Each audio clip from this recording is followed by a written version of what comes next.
এখন আমরা দেখব সিঙ্গুলার নাম্বার কাকে বলে।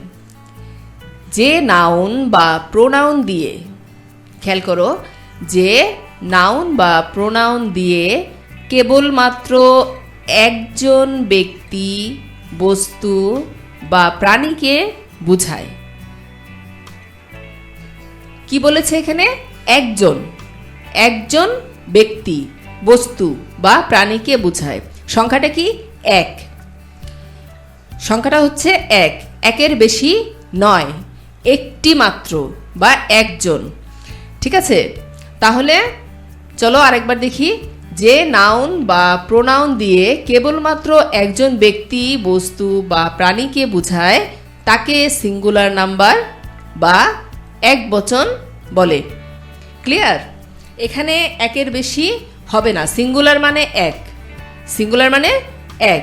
ঠিক আছে, একটি সংখ্যা যখনই বুঝাবে তখনই সিঙ্গুলার নাম্বার, আর একের বেশি যখনই হবে, সেটা দুই হতে পারে, তিন হতে পারে, একের বেশি হলেই সেটা হচ্ছে প্লুরাল নাম্বার। ইংরেজিতে ডেফিনেশনটি একটু লক্ষ্য করো। When a noun relates to one person or thing at a time is called singular number. Clear? এক্সাম্পলটি দেখো, এখানে আছে ম্যান, অর্থ মানুষ, আর যখন অনেক মানুষ বোঝাবে তখন MEN, মেন। ঠিক আছে, এখানে একজন মানুষ বোঝাচ্ছে। বয়, একটি ছেলের কথা বোঝাচ্ছে।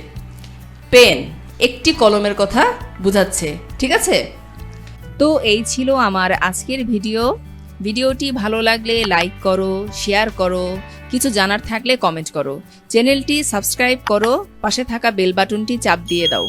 ভালো থাকো সবাই, আল্লাহ হাফেজ।